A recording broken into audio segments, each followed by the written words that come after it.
सभी दोस्तों का बहुत बहुत स्वागत है। दोस्तों चलिए जानते हैं भगवान महात्मा बुद्ध के उपदेश से सुख और शांति कैसे मिलती है।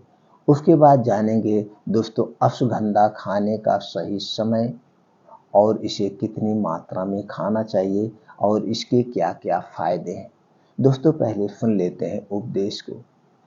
एक बार भगवान महात्मा बुद्ध एक गांव में ठहरे हुए थे।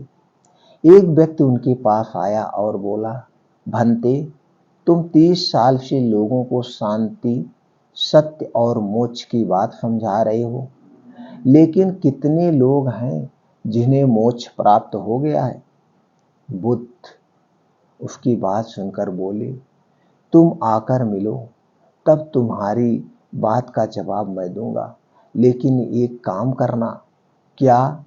उस व्यक्ति ने पूछा। बुद्ध ने कहा, सारे गांव का चक्कर लगाकर लोगों से लिखवा लाना कि कौन कौन शांति चाहते हैं और कौन कौन सत्य और मोक्ष चाहते हैं। आपने यह अच्छा कहा भंते। वह आदमी चकित होकर बोला, कौन होगा ऐसा अभागा जो इन चीजों को नहीं चाहेगा। बुद्ध ने कहा, तुम एक बार पता तो लगाओ कि कौन आदमी किस चीज की कामना करता है। उस व्यक्ति ने घंटों गांव में चक्कर लगाया, लेकिन एक भी आदमी ऐसा नहीं मिला जो शांति, सत्य और मोक्ष चाहता हो।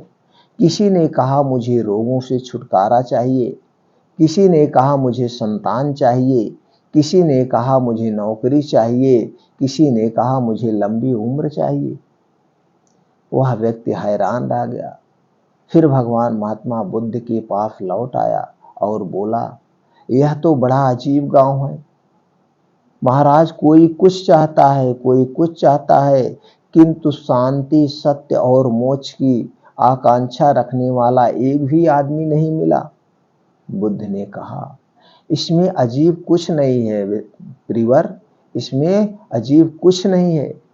हम में से ज्यादातर लोग सुख चाहते हैं, शांति नहीं, और सुख पाने के लिए शांति के उल्टे रास्ते पर चलते हैं। सुख मार्ग शांति का मार्ग नहीं है। आपको शांति चाहिए तो सुख मार्ग को छोड़ना होगा। आज हमारे आपके बीच, आज हमारे आपके अंदर यही है मित्रों। हम शांति तो चाहते हैं लेकिन सुख को नहीं छोड़ना चाहते हैं। तो हमें शांति चाहिए तो सुख को छोड़ना होगा। मित्रों, इस छोटी सी कहानी से, छोटे से उपदेश से आपको क्या ज्ञान प्राप्त हुआ, हमें कमेंट सेक्शन में जरूर बताइएगा। चलिए मित्रों, अब हम जानते हैं अश्वगंधा खाने के फायदे और इसका हमें क्या क्या दोस्तों उपयोग कब और कैसे करना चाहिए। उसके पहले हम जान लेते हैं अश्वगंधा में पाए जाने वाले तत्व के बारे में। इसमें क्या क्या पाया जाता है। दोस्तों, अश्वगंधा में पाया जाता है प्रोटीन, फैट, फूड फाइबर, ऊर्जा, कार्बोहाइड्रेट, आयरन, कैल्शियम, कुल कैरोटीन, विटामिन सी, एंटीऑक्सीडेंट का प्रमुख स्रोत है, एंटी इंफ्लामेटरी, एंटी डायबिटिक गुण, एंटी इंफ्लामेटरी, एंटी डायबिटिक गुण, calcium, iron, phosphorus, potassium, magnesium जैसे पोषक तत्व पाए जाते हैं। इतने सारे पोषक तत्व, अब आप मित्रों समझ गए इसमें इतने सारे पोषक तत्व पाए जाते हैं। अब 1 मिनट में हम ये जान लेते हैं हमारे शरीर का निर्माण कैसे हुआ। हमारे शरीर जो है 5 तत्वों से, और हमारे शरीर में 3 दोष पाए जाते हैं। 5 तत्व और ये 3 दोष आपस में एक दूसरे से पूरक हैं, यानी कि एक दूसरे का आपस में संबंध है। अगर आपके शरीर के किसी भी तत्व में की कोई कमी हो गई तो आपके शरीर में बीमारियां होती हैं। कोई भी तत्व जैसे विटामिन, कैल्शियम, आयरन, कोई भी तत्व की कमी हो गई तो उससे संबंधित तो बीमारी होगी। छोटे से एग्जाम्पल से समझ लेते हैं। अगर आपके शरीर में कैल्शियम और विटामिन डी की कमी हो गई तो आपके शरीर की हड्डियां क्या होगी, कमजोर हो जाएंगी। आप कहीं गिरेंगे, पड़ेंगे, तुरंत उसमें फ्रैक्चर हो जाता है, टूट जाती हैं। और जब आपके शरीर में कैल्शियम और विटामिन डी की कमी हो जाएगी तो आपके शरीर की रोग प्रतिरोधक क्षमता भी कम हो जाती है। आपका शरीर ग्रो नहीं करता है, लंबाई, हाइट कुछ भी नहीं बढ़ता है। उसी तरह से हर एक प्रोटीन, हर एक विटामिन की आपके शरीर को जरूरत है। अब ये जान लेते हैं हमारे 3 दोष क्या है। ये दोष क्या होता है। ये दोष दो तो ये है वात दोष, पित्त दोष और कफ दोष। ये आपके शरीर के 3 प्रमुख दोष हैं। अगर इस आपके शरीर के 3 दोषों में कभी भी कोई कमी हो गई तभी आपके शरीर में बीमारियां होती हैं, अन्यथा कोई बीमारी नहीं होती है। अगर आपके शरीर का कफ दोष गड़बड़ हो गया तो आपके शरीर में 5 से 10% बीमारियां होती हैं। आपके शरीर में अगर पित्त दोष गड़बड़ हो गया तो आपके शरीर में 15 से 20% बीमारी होगी, और आपके शरीर का अगर वात दोष गड़बड़ हो गया तो आपके शरीर में दोस्तों 60 से 70% बीमारियां होती हैं, यानी 100% बीमारी इन्हीं से होती है। अब ये जान लेते हैं हमारे शरीर में कब से कब तक रहते हैं। दोस्तों, जब आपका जन्म होता है, जन्म से लेकर 14 साल तक आप कफ प्रवृत्त में होते हैं। इस समय आपके शरीर में कफ ज़्यादा बनता है। अब आप सोच में पड़ गए होंगे कफ क्यों ज्यादा बनता है।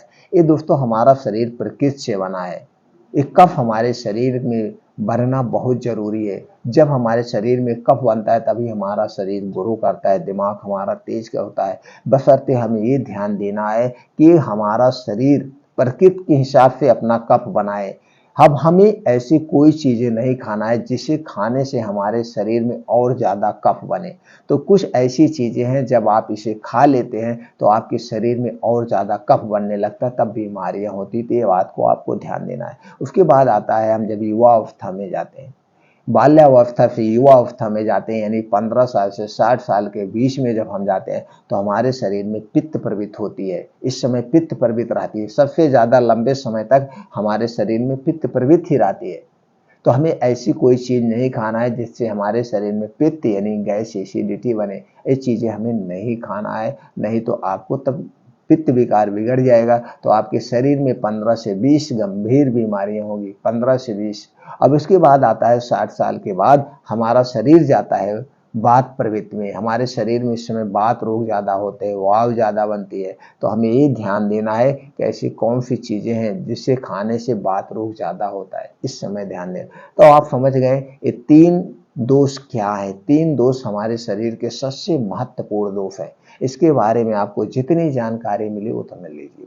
तो दोस्तों अब चलते हैं मेन टॉपिक पे। अब आप समझ गए आपका शरीर में अगर कोई भी प्रोटीन विटामिन की कमी हो गई तभी आपके शरीर में विकार होंगे, अन्यथा नहीं होंगे। तो ये दोस्तों अश्वगंधा में वो सारे पोषक तत्व पाए जाते हैं जो आपके शरीर को ग्रो करते हैं, रोगों से बचाते हैं, और कई ऐसी गंभीर बीमारियां हैं जिन्हें दूर करते हैं। तो दोस्तों चलिए अब इसके हम फायदे के बारे में जान लेते हैं। अश्वगंधा जो सबसे बड़ा फायदा है यह है दोस्तों कोलेस्ट्रॉल को कम करता है। अश्वगंधा चूर्ण का सेवन करने से टोटल कोलेस्ट्रॉल और ट्राइग्लिसराइड्स के स्तर को कम करने में मदद मिल सकती है। साथ ही दोस्तों यह एचडीएल अच्छे कोलेस्ट्रॉल की मात्रा को बढ़ाने में मदद कर सकता है। दोस्तों अब आप समझ गए किस तरह से। दूसरा इसका फायदा है अनिद्रा। अगर आप इसे खा रहे हैं तो आपको नींद बढ़िया आती है, नींद की समस्या आपकी खत्म हो जाएगी। इसमें ऐसे एंटी डिप्रेसिव गुण पाए जाते हैं जिससे आपको अच्छी नींद आती है। दूसरा है तनाव को भी कम करता है, यौवन क्षमता में वृद्धि करता है, कैंसर जैसी बीमारी से बचाता है, डायबिटीज को भी कम करता है, इम्यूनिटी सिस्टम स्ट्रांग बनाता है, थायराइड की समस्या से राहत दिलाता है, आंखों की बीमारी से दूर करता है और आंखों की रोशनी को बढ़ाता है, अर्थराइटिस गठिया बाई बतास से राहत दिलाता है और इसके दर्द को दूर करने में सहायक है, याददाश्त को तेज करता है, दिमाग की शक्ति को बढ़ाता है और दिमाग को तंदुरुस्त रखता है। मजबूत मांसपेशियां, आपके मांसपेशियों को मसल्स को मजबूत बनाने में बहुत बड़ा इसका योगदान है। संक्रमण से हमारे शरीर की रक्षा करता है, हमारे शरीर की रोग प्रतिरोधक क्षमता को बचाता है। इसमें ऐसे ऐसे पोषक तत्व पाए जाते हैं और इसमें एंटीबैक्टीरियल गुण पाया जाता है। हृदय रोग से बचाता है। अश्वगंधा हमें दोस्तों हृदय रोग से बचाता है। अश्वगंधा में कार्डियो प्रोटेक्टिव प्रभाव होता है जो हृदय को स्वस्थ रखने में मदद कर सकता है। इससे इन्फेक्ट का कारण है अश्वगंधा में मौजूद एंटीऑक्सीडेंट एंड एंटीटोप्रेटिक गुण, एंटी इंफ्लामेटरी गुण जैसी गतिविधियां पाई जाती है जिसकी वजह से हमारे हृदय रोग से भी बचाता है।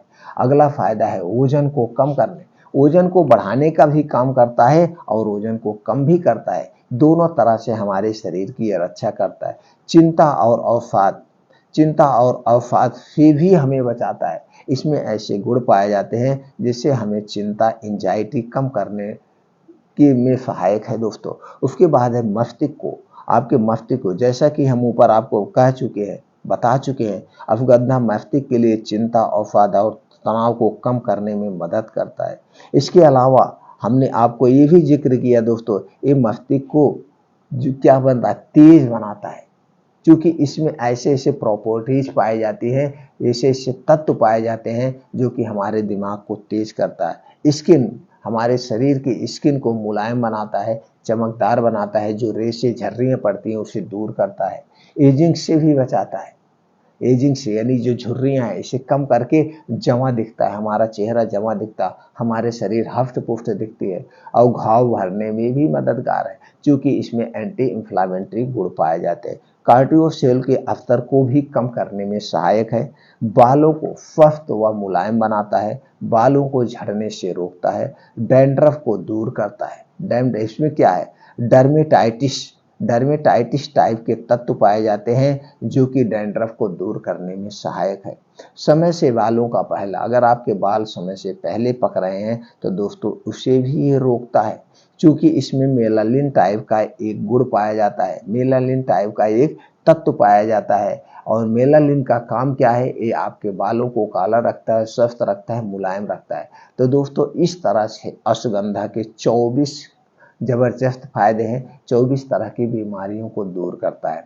तो दोस्तों अब हम ये जान लेते हैं अश्वगंधा कब और कैसे खाया जाता है। तो अश्वगंधा का जो आपको मार्केट में मिलता है, इसका चूर्ण भी मिलता है, इसका पाउडर भी मिलता है दोस्तों, पाउडर मिलता है, कैप्सूल मिलता है, टैबलेट मिलता है, और इसका जो है दोस्तों लिक्विड बेस यानी सिरप भी मिलता है।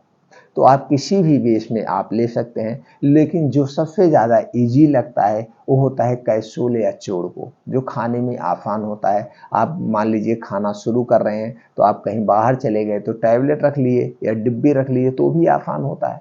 तो इसके टैबलेट एंड कैप्सूल या चूर्ण को आप आसानी से ले सकते हैं। बस ये ध्यान देना है कब लेना है और कितना दिन लेना है।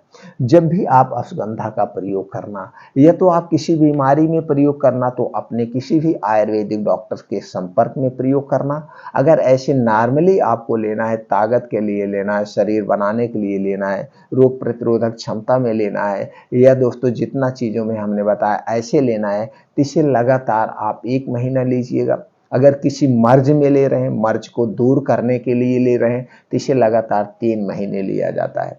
बस याद देना जब लेना है कंटिन्यू लेना है, खाना खाने के 1 घंटे के बाद लेना है, और दूध के साथ अगर ताकत के लिए लेना है तो आपको दूध के साथ लेना है। बाकी आप डॉक्टर से संपर्क करके ले सकते हैं किस मर्ज में आप इसको कब प्रयोग करना चाहते हैं। तो दोस्तों इस ढंग से इसका प्रयोग करके आप अपने शरीर की सारी कमजोरी को दूर कर सकते हैं। तो बस इतना ध्यान देना है, एक कैप्सूल कितना लेना है, एक कैप्सूल सुबह शाम लेना है। टैबलेट कितना लेना है, एक टैबलेट सुबह शाम लेना है। और जब आप इसका चूर्ण लेंगे तो 1 चम्मच यानी कि 5 ग्राम सुबह शाम, खाना खाने के 1 घंटे के बाद दूध के साथ। बाकी अगर किसी मर्ज में ले रहे हैं तो आप अपने डॉक्टर से, किसी भी आयुर्वेदिक डॉक्टर से संपर्क करके उनकी निगरानी में ले सकते हैं। बस इतना ध्यान देना, जब भी इसे लेना लगातार लेना, 1 महीने लेना, उसके बाद छोड़ देना, 15 से 20 दिन फिर आप ले सकते हैं। इसके कोई बहुत विशेष साइड इफेक्ट नहीं है दोस्तों, ना तो नुकसान है। बस मात्रा का आपको ध्यान देना है, समय का ध्यान देना है, कब हमें लेना है, कैसे लेना, वो हमने सारी चीज़ें आपको शेयर कर दिया। कोई और जानकारी आपको चाहिए अश्वगंधा से संबंधित या किसी और स्वास्थ्यवर्धक जानकारी से संबंधित, तो दोस्तों कमेंट सेक्शन में पूछिए, वो जानकारी हम आपको प्रोवाइड कर देंगे।